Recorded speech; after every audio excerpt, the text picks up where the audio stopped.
दृष्टि आईएएस के in focus programme में एक बार फिर आपका स्वागत है। मेरा नाम है मनीष। हाल ही में हैदराबाद से एक वीडियो सामने आया जिसमें हैदराबाद की एक लोकसभा प्रत्याशी ने एक मतदान केंद्र पर कुछ बुर्का पहनी महिलाओं की पहचान को सत्यापित करने का प्रयास किया। इस मामले के अंतर्गत हमारे लिए जानना महत्वपूर्ण है कि क्या लोकसभा प्रत्याशी किसी मतदान केंद्र पर किसी मतदाता की पहचान को सत्यापित करने का अधिकार रखता है, और अधिकार रखता नहीं है तो किसके पास ये अधिकार है। आज इस मामले को पूरी तरह से इन फोकस के प्रोग्राम में समझने का प्रयास करेंगे। सबसे पहले देखते हैं कि इस पूरे टॉपिक के अंतर्गत हमारी चर्चा के सामान्य पक्ष क्या रहने वाले हैं। सबसे पहले हमने उस खबर को जान लिया है जिसके कारण ये पूरा टॉपिक चर्चा में है। इसको थोड़ा सा और विस्तार से जानने का प्रयास करेंगे।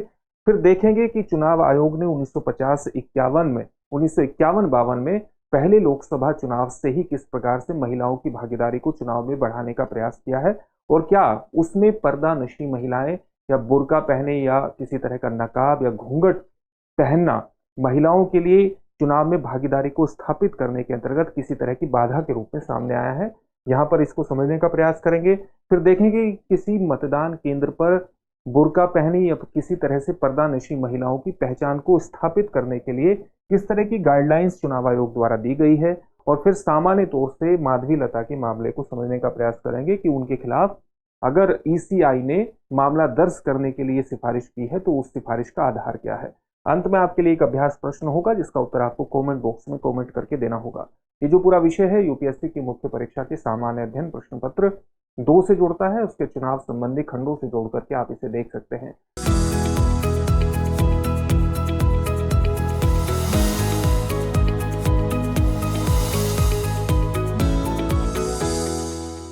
हम आगे बढ़े इससे पहले आप हमारे चैनल को सब्सक्राइब जरूर करिए और बेल आइकन दबाइए ताकि हमारे सभी प्रोग्राम का नोटिफिकेशन आपको मिल सके। साथ ही इन सभी प्रोग्राम की पीडीएफ फाइल आपको इनफोकस दृष्टि आईएएस के टेलीग्राम चैनल पर उपलब्ध कराई जा रही है, जिसका लिंक आपको डिस्क्रिप्शन में मिल जाएगा। डिस्क्रिप्शन में दिए गए लिंक पर क्लिक करके आप पीडीएफ फाइल डाउनलोड कर सकते हैं। तो सबसे पहले खबर को जानने का प्रयास करते हैं।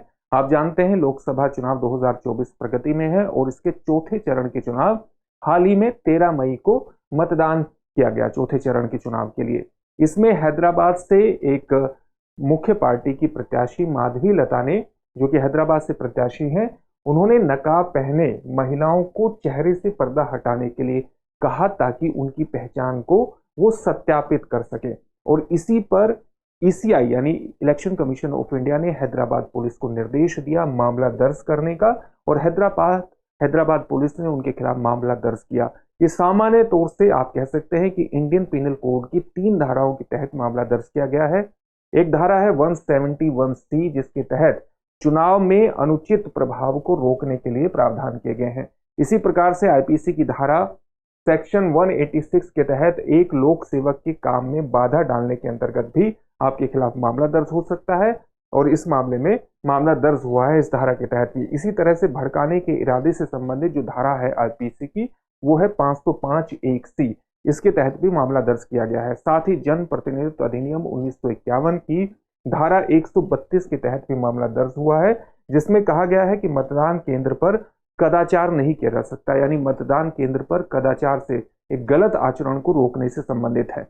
तो सामान्य तौर से आईपीसी की 3 धाराओं और जन प्रतिनिधित्व अधिनियम 1951 की धारा 132 के तहत यह मामला दर्ज किया गया है, और इसी के कारण से ये पूरा टॉपिक चर्चा में है। तो हम पर्दा नशी महिलाएं किस प्रकार से मतदान केंद्रों पर चुनाव डालती हैं, मतदान करती हैं, उसके लिए चुनाव आयोग के किस प्रकार से निर्देश हैं, और किस प्रकार से इन महिलाओं की भागीदारी बढ़ाने के प्रयास प्रारंभ से ही किए गए हैं, इस पूरे मुद्दे को समझने का प्रयास करेंगे।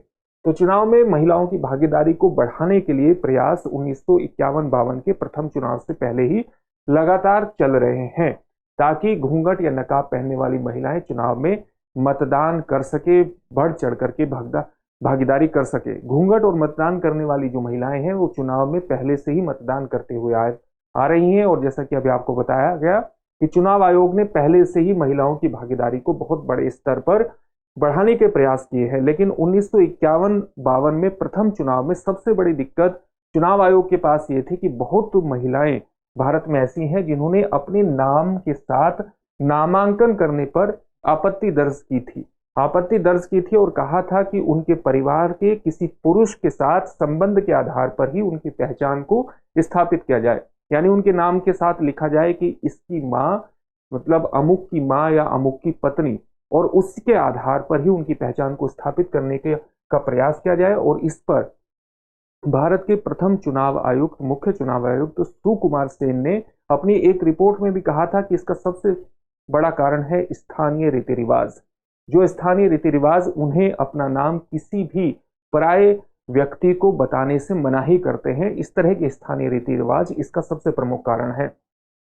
प्रथम चुनाव जिस 1951-52 में जो संपन्न हुआ, उसमें लगभग भारत में 17 करोड़ मतदाता थे, जिसमें से महिला मतदाताओं की संख्या लगभग 8 करोड़ के आसपास थी।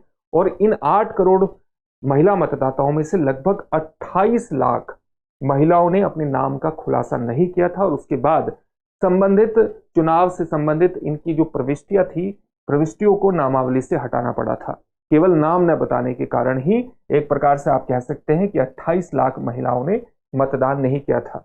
ईसीआई ने, इलेक्शन कमीशन ऑफ इंडिया ने इस समस्या से निपटने का लगातार प्रयास किया और पर्दानशी महिलाओं को लगातार मतदान करने के लिए प्रेरित किया। और इसका नतीजा ये हुआ कि वर्तमान में भारत में महिलाओं की जो हिस्सेदारी है चुनाव में, वो लगभग 49% के आसपास है, 49% के आसपास है।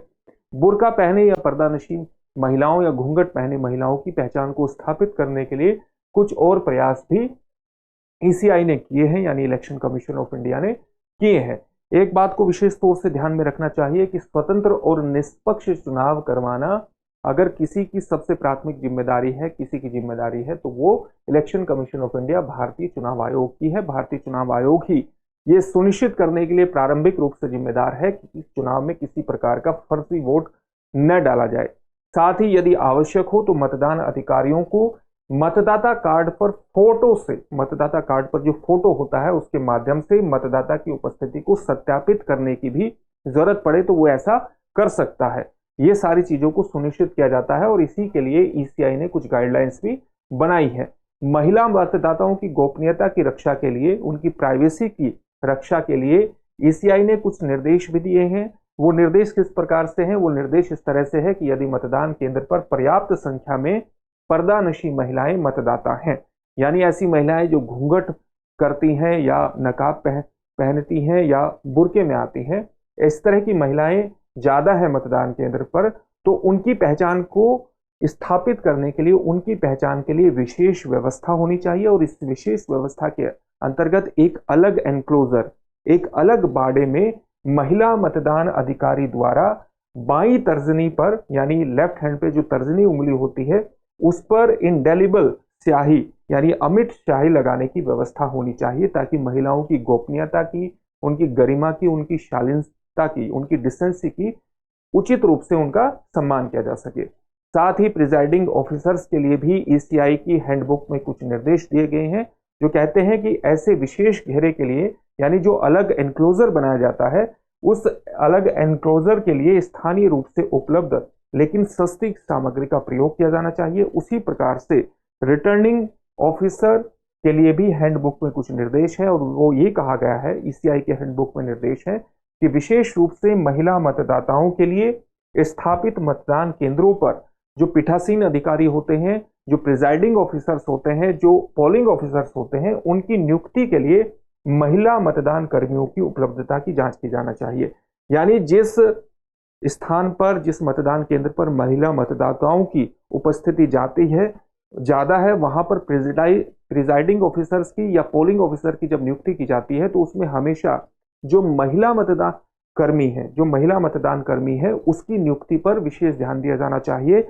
और जहां पर पर्दानशी महिलाएं ज्यादा है, वहां पर आवश्यक रूप से महिला मतदान अधिकारी की ही नियुक्ति की जानी चाहिए, ताकि महिलाओं की प्राइवेसी का विशेष रूप से ध्यान रखते हुए उनके चुनाव को संपन्न किया जा सके, उनकी विशेष जरूरतों को ध्यान में रखा जा सके, उनका मतदान करवाया जा सके। इस तरह के निर्देश ईसीआई ने दिया है।